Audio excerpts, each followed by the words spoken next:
Charge!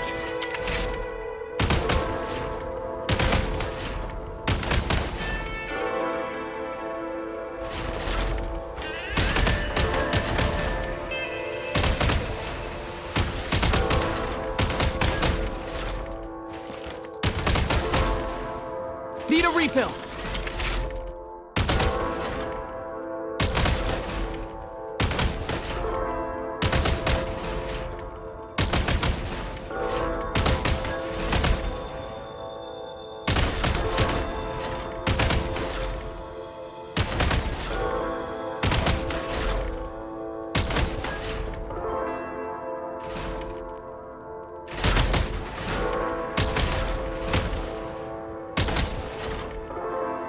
Need a refill!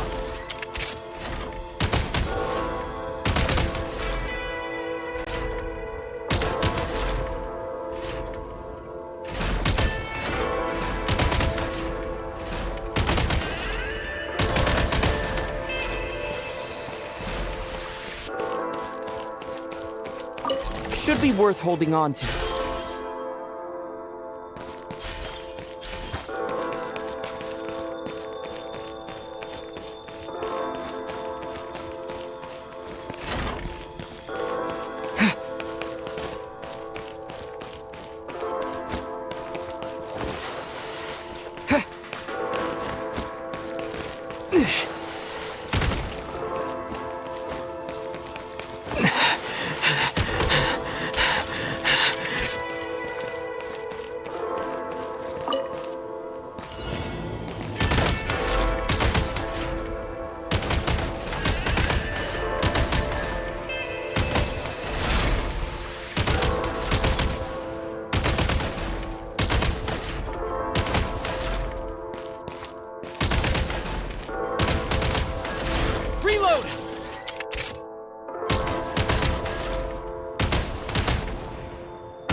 refill!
You might want to avoid looking down if you're afraid of heights.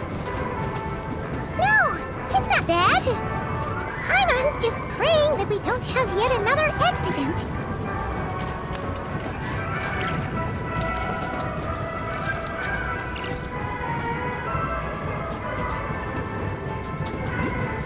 That mountain is breathtaking. Reminds Paimon of Dragonspine. They say this mountain's the domain of a Snegovic lord. A lot of the Snegovic retreated there to live in seclusion, so it's a pretty mysterious place. You hear all kinds of stories. Even the residents of the nearby town of Svietlo-Lidovka steer clear of the summit, and they make a living off of harvesting prime ice. Okay. Look, Snezhnagrad's just up ahead.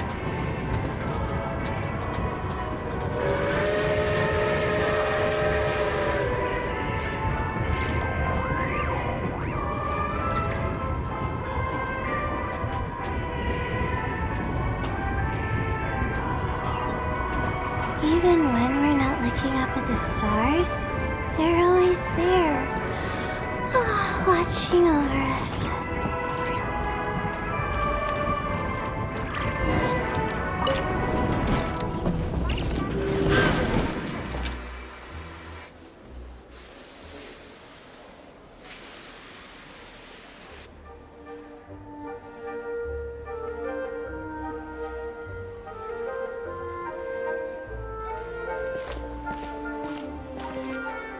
Here we are.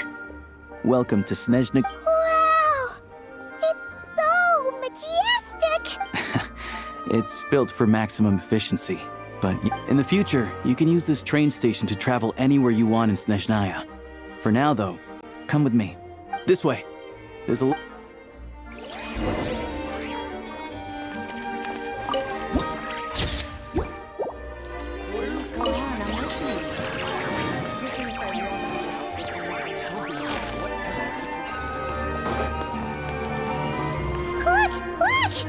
They have really funny-looking heads! And those ones are about the same height as Paimon! But it looks like they can't fly! Those would be Volkudlak and Domovoy. You'll also see the winged Vila and the snowborn Snegovic, amongst others. No wonder! We'd heard that Snezhnaya used to be the realm of the Fae. Paimon can really see it now!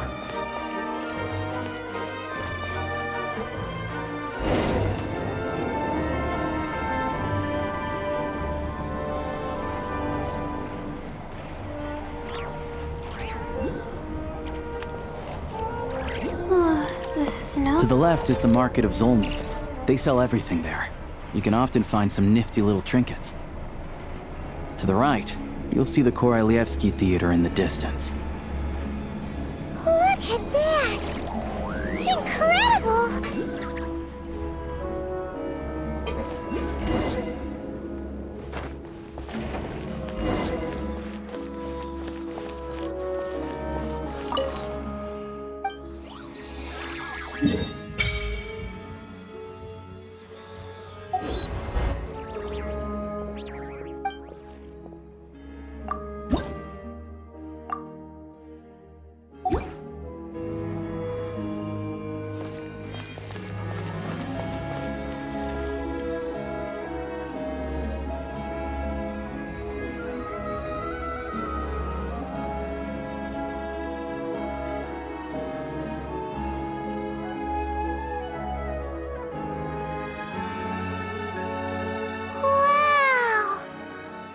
I found it pretty stunning when I first came here. I'm just a small-time hunter, so Zolny is where I spend most of my time. This way will take us to Podvorier restaurant. They offer food and lodging there, so you can get settled in while I fetch the doctor.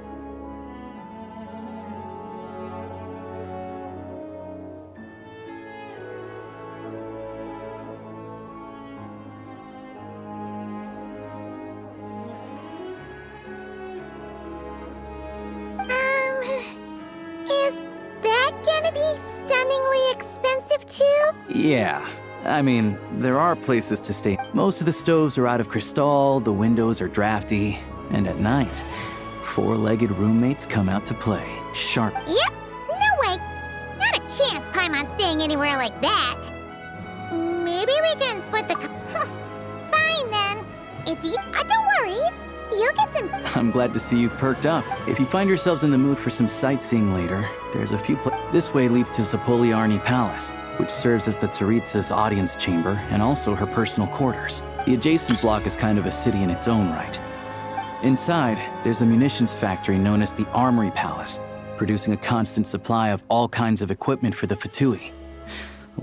And over there is the Snezhnaya Vecha, where all the big shots meet regularly. These places are best admired from a distance. Yeah, they probably have super strict... The downtown area is near the center of Zapoliarny. That's where you'll find the restaurants, bookstores, and gift shops. Another place of interest is the Northland Bank, which is over this way. Oh, and I'm sure you'll want to make contact with the Adventurers Guild at some point. Ooh, speaking of adventure... No one practices alchemy at Snezhnaya, I'm afraid. Apparently. Oh. We'll just have to use the... Yeah, I don't know. Not my area of expertise. Still, anyway...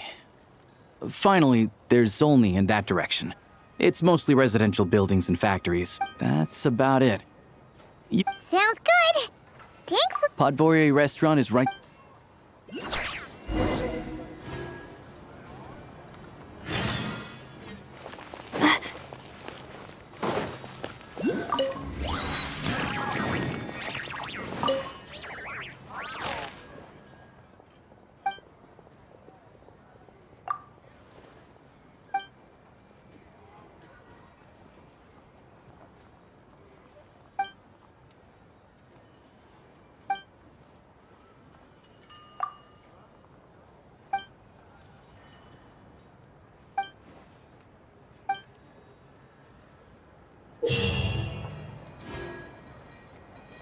Oh, no. Missed it again.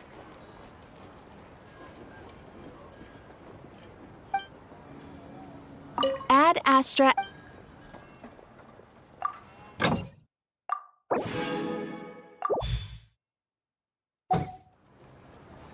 Ad Astra Ebisosk.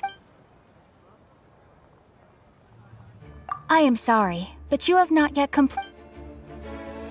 Ad Astra...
to write so.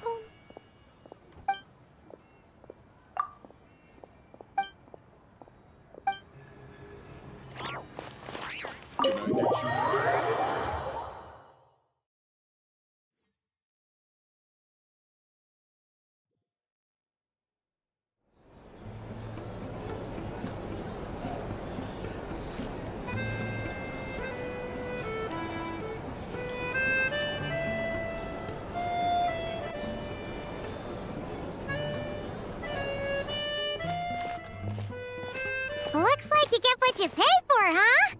Paimon likes this room a lot. Yeah, much better now that if this were anywhere else, we'd be out investigating. You're right. No need to push ourselves. A lot happened on our way into the city. Obviously, a million more question is, what is this Aritza plan? Sure was. And so far, we've learned that in addition to the 7 Gnosis, her plan also requires a... But we won't get to see her anytime. It must be a pretty powerful one if it can blanket the whole of Snezhnaya and a snook. To be honest, what we're really lacking right now is information. The Cat Paimon can think of a few people. Right. And when we left Nogcry, Sandrone specifically left a message reminding us which side we're on. So, it's unlikely they... Yeah, there's gotta be someone there willing to talk to us, right? But... it's unlikely we could sweet-talk Arlecchino, let alone Sandrone. Yeah, the last time was all the way back in Fontaine. Hello. Is there a traveler in Paimon in there? That's Alosha! Hello, I'm Dr. Luneva. Alosha mentioned that one of you is feeling a little under the weather. I see. So you're my patient today, yes? And you're, Faye, I presume? Good question.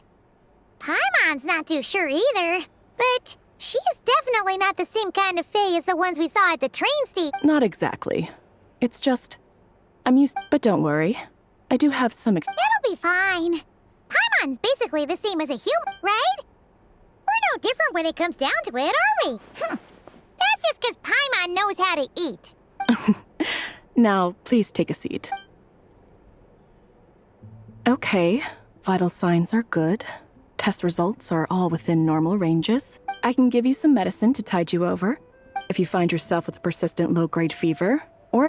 Sounds like there's no cause for alarm. Thank you, Doc. You're very welcome. Just doing my job. I'll leave you in peace now. Take care. You heard the doctor. Best you rest up here. All right, then. I have to get back to it. If you need anything else from the doctor or me, go to the... Hey, no big deal.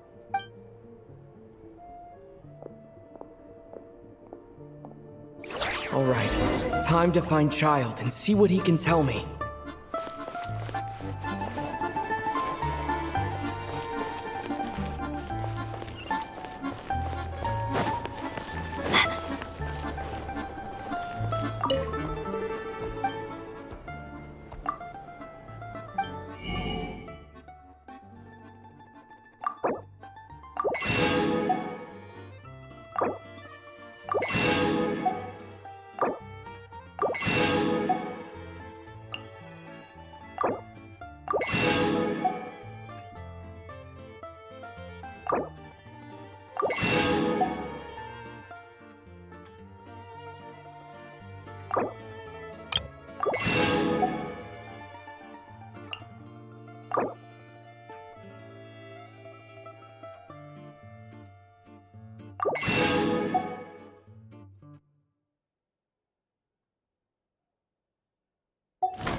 Hold on. Please display your invitation letter or permit.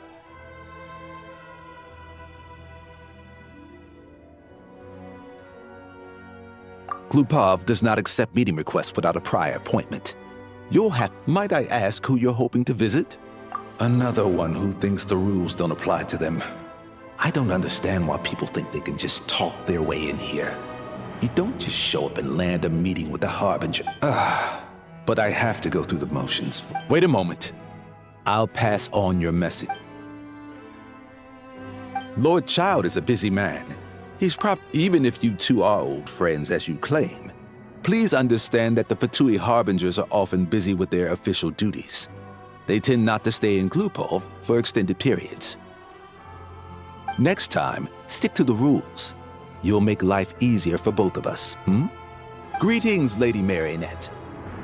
I'll take care of our guest here. It's his first time in Snezhnaya, so it's no surprise that he doesn't know the rules yet. I trust no choice words have been exchanged. No misunderstandings I should be aware of. No, Lady Marionette. Whew, that was a close call. Is that right? Good to know. Under the weather? That's hard to imagine. She's always buzzing with energy. I take it she's still adapting to the climate. Happens to a lot of people. It's even colder here than in Nodcry. Has she seen a doctor? I can get you one if you need. All right then. Well, let me know if you run into any other problems. Why else? I was just about to sit down for some much-needed tea time when I heard that an old friend of Tartaglia's had shown up outside. No appointment, nothing. And, as obnoxious as it may be to show up uninvited at Glupov, I couldn't help but take pity on the poor soul who was waiting outside in vain. So I had no choice but to abandon my freshly brewed piping hot tea. Well, I felt our time working together in Nodcry warranted some courtesy. I couldn't exactly let you freeze to death out here in the... Unfortunately, I can't invite you inside either. The rules of Glupov wouldn't allow it, and as a Harbinger, I have to lead by example. On the plus side, Snezhnograd actually has some class. Unlike Nasha Town. Your treat, of course. Because I already wasted one perfectly good cup of tea today. That's why.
I've ordered for the both of us. No objections, I assume. I'm sure you trust my taste. Okay, let's get down to business. I'm guessing you don't actually have any urgent business with Tartaglia, per se. You just want information, right? Wanna take a guess?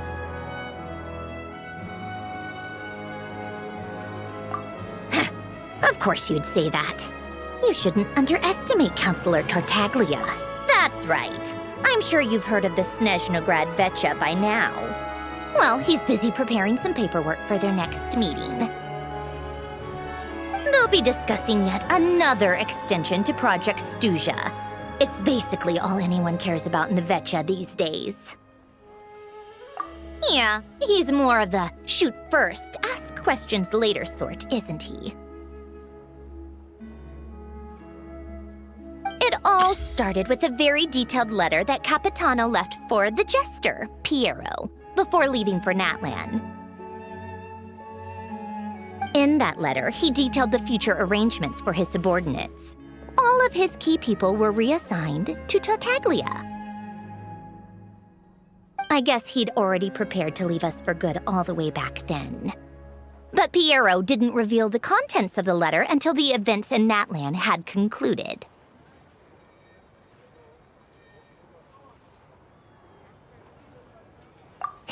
That was his reaction, too. Why me? With a bewildered look on his face. He'd always assumed Capitano looked down on him. He was a man who kept his thoughts to himself and barely spoke to him the whole time they'd known each other. But he occasionally brought Tartaglia along to my tea parties back in the day. So to the rest of us, it was clear that Capitano had quite a lot of respect for his young comrade. By the rest of us, I mean my tea party regulars. Arlecchino, Rosaline, and... actually, not Columbina.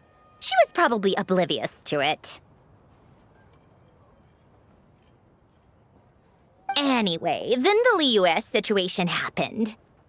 Normally, it took a lot to get under Capitano's skin, but that time he was furious.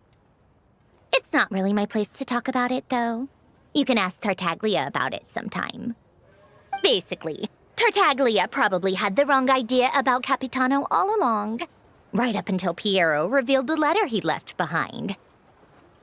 Capitano believed that despite Tartaglia's immaturity, he showed great potential. Plus, he possessed a kind of purity rarely seen among members of the Fatui. Yeah, it's one of the few things that I'd agree those two have in common. But there's one other reason why Capitano chose Tartaglia to assume command of his troops. He knew that after he was gone, several of the others would swoop in on his army like vultures.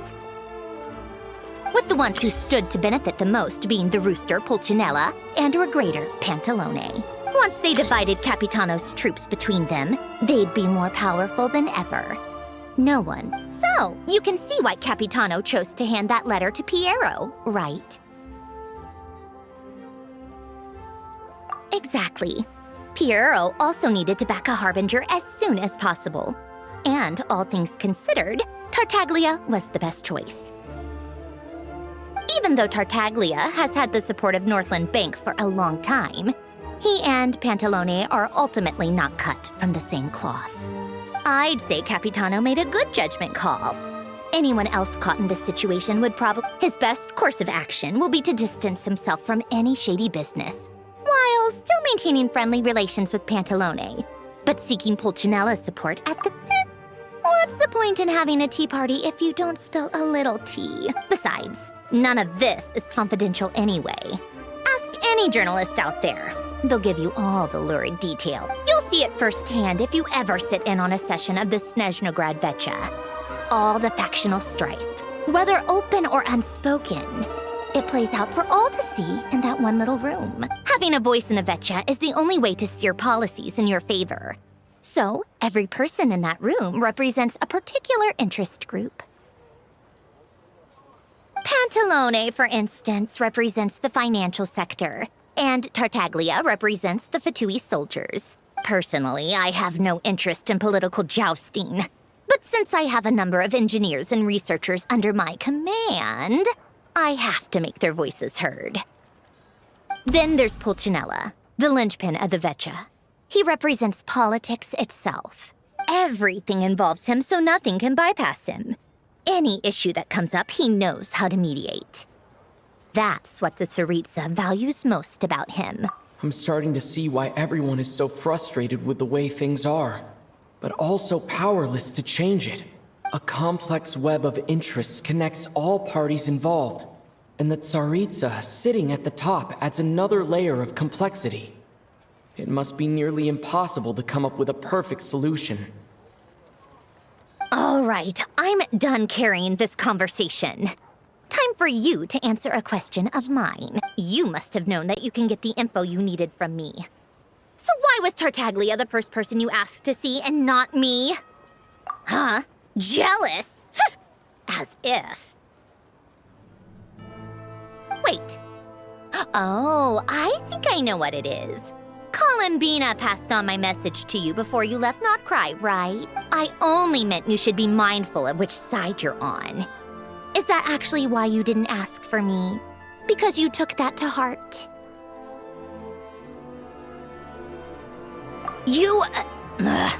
Fair enough. It's not your fault. I blame all these politicians I've been hanging around with lately. Always beating about the bush when they talk. I guess it must have rubbed off on me. Anyway, just ask for my help next time, okay? Little things like this are no problem. Lady Marionette. What now? Can't you see I'm on my break? Whatever it is, just leave it on my desk. Sorry to disturb you during your break, ma'am, but I'm afraid it's an emergency. Isn't it always? I've told you before, fixing the tracks and transporting ice blocks does not constitute an emergency. The equipment in Svietlo-Laidovka is in urgent need of maintenance. With how the weather's been recently, we suspect that the cause is a buildup of snow, exceeding the maximum weight limit. The supports on one of the machines broke and fell, awakening a dormant beast and leaving many of the ice miners trapped in a nearby ice. Luckily, Odette's team was nearby and launched a rescue operation. I guess that's it then. Our tea party will have to end here. I'm the only engineer you'll need. Do you actually want to come with, or are you just saying that? Nice of you to return the favor. I'll have a couple of people look after Paimon. They can let her know that you had to step out for a while. And honestly, I'd rather have your help than anyone else's. Between your skills and experience, you'd be reliable help. Then let's go. If anything happens to Paimon, you'll be answering to me. Yes, Lady Marionette.